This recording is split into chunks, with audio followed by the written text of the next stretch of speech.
Fala Fogão, tá começando a primeira edição do Radar Alvinegro nessa sexta-feira, 6 de fevereiro.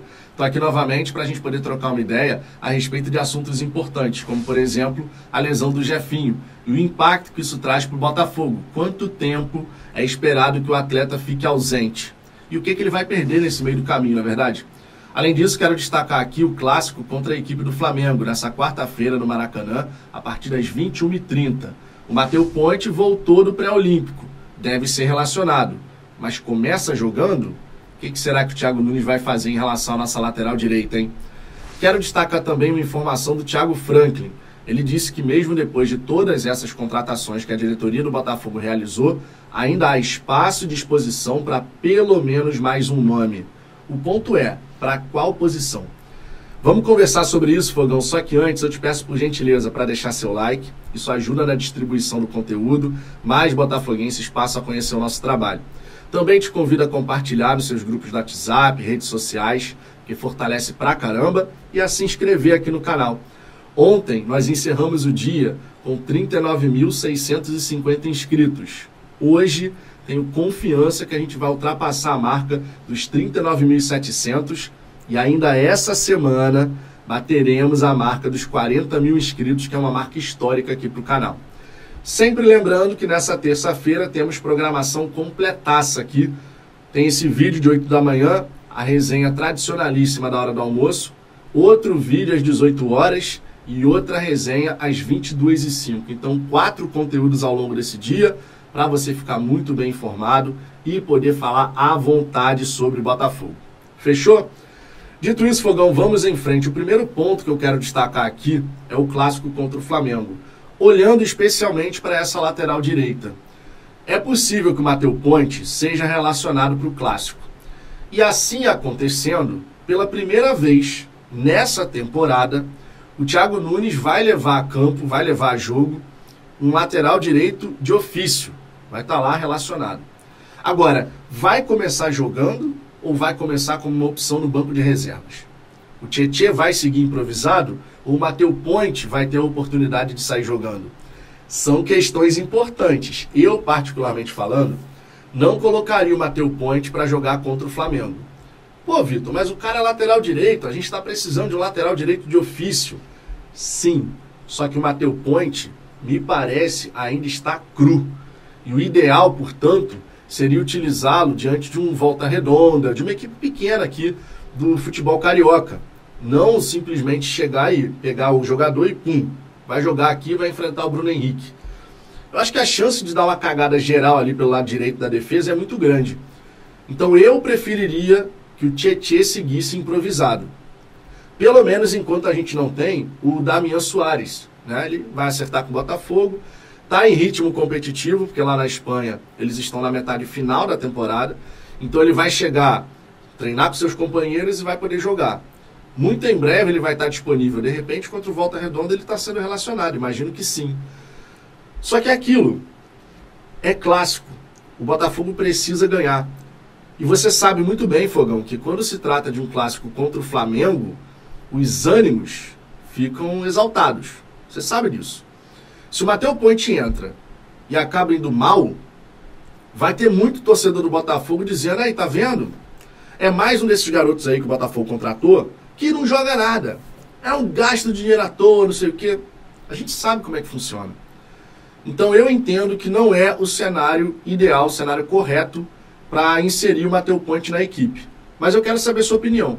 Se você fosse o Thiago Nunes, o que você faria em relação a essa lateral direita? Já sobre o 11 inicial, acho que não vai ter muito mistério. A gente deve ter o Gatito no gol, o Tietê, imagino, como titular da lateral direita.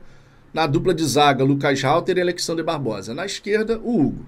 No meio de campo, você tem algumas alternativas. Você pode colocar o Danilo Barbosa junto do Marlon Freitas e do Eduardo.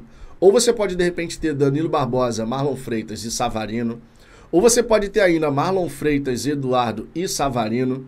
São alternativas. O que será que o Thiago Nunes está visualizando para esse clássico contra o Flamengo? Qual que vai ser a formação dessa trinca de meio de campo? No lado direito, o Luiz Henrique treinou com seus companheiros. Pode aparecer na lista de relacionados também. Está em ritmo competitivo também, a mesma situação do Damian Soares. Mas eu imagino que o Júnior Santos continue como titular, que ele comece esse jogo como titular. O Luiz Henrique, de repente, podendo entrar no segundo tempo. Acho que é mais plausível da gente imaginar. Na esquerda, por conta da lesão do Jefinho, o Vitor Sá vai ser o titular. Não tem muito o que pensar nessa história. Embora o Savarino também possa cair pelo lado esquerdo, mas não faria o menor sentido você não colocar o Vitor Sá, a menos que alguma coisa física impeça o atleta de entrar em campo. Aí é uma outra questão. No comando de ataque, claro, Tiquinho Soares. A gente precisa vencer o Flamengo porque, conseguindo os 3 pontos nesse jogo, além de você tranquilizar o ambiente, você também dá um passo muito importante para garantir vaga na semifinal. O Flamengo tem um jogo a menos. Virtualmente, ele poderia estar na posição que o Botafogo ocupa hoje, ou seja, a vice-liderança. O Flamengo poderia ter 1 ponto a mais em relação ao Botafogo.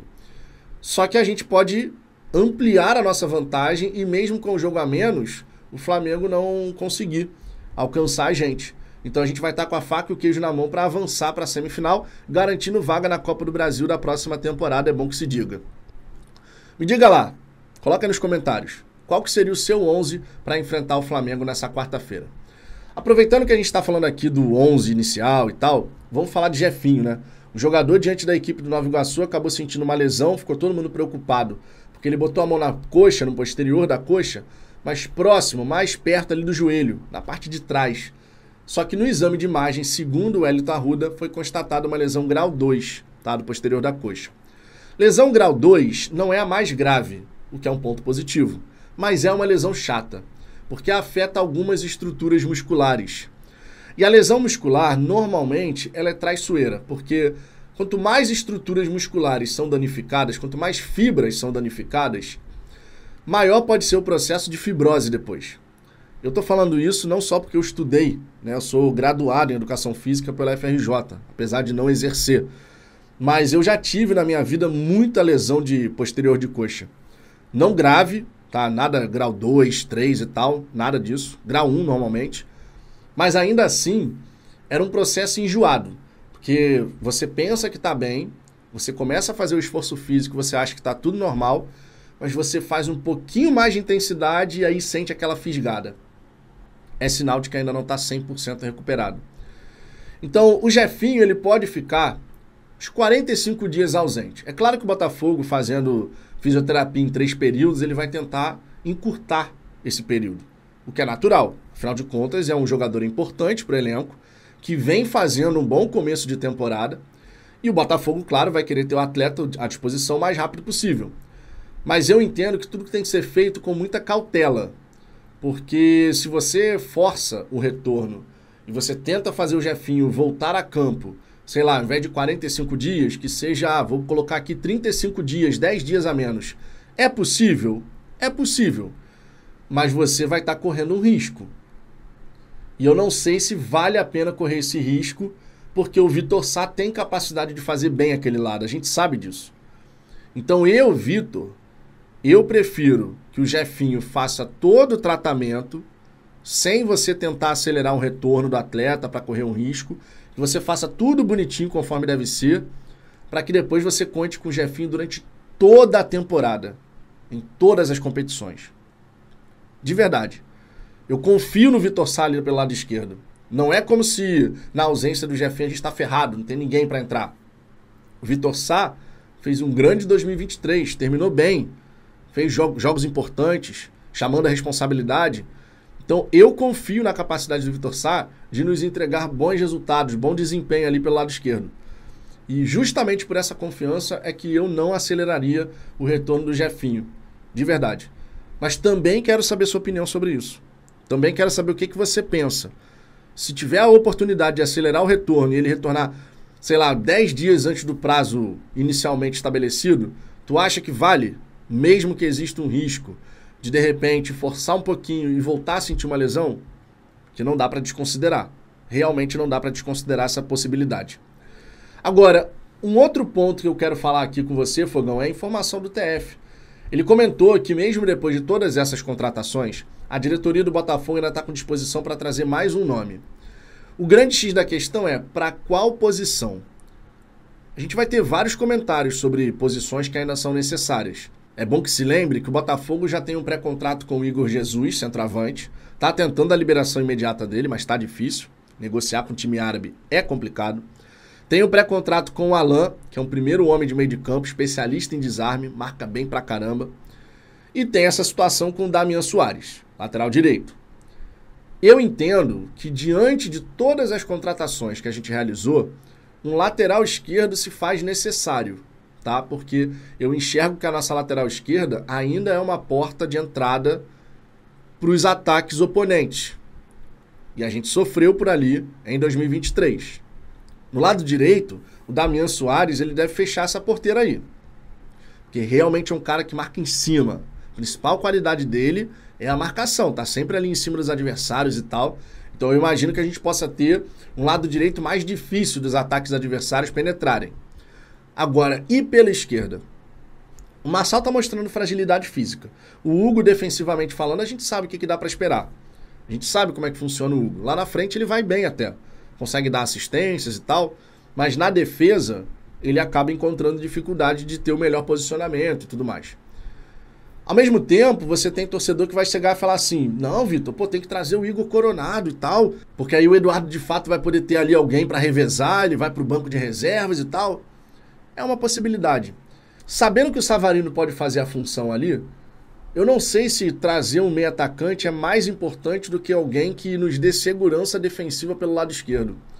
Equilíbrio é fundamental. Eu enxergo a situação dessa forma. Equilíbrio é fundamental. A gente tem boas peças ofensivas. Boas peças de verdade. Mas a gente ainda não tem um time totalmente equilibrado. Defesa e ataque, né? Então eu olharia para a lateral esquerda, Fogão. Se só pudesse trazer mais um, eu olharia para a lateral esquerda. E você? Comenta aqui embaixo que eu quero saber sua opinião. E me diga, o que você acha que a diretoria do Botafogo vai fazer? Porque uma coisa é o que a gente pensa. Outra coisa é o que está se passando lá no departamento de futebol em relação a esse último nome nessa primeira janela, claro, porque depois você vai ter a segunda janela para fazer os ajustes finos. Deixe seu comentário aqui embaixo, deixe o seu like, se inscreva no canal e lembre-se, na hora do almoço eu estou de volta. Um grande abraço e até daqui a pouco.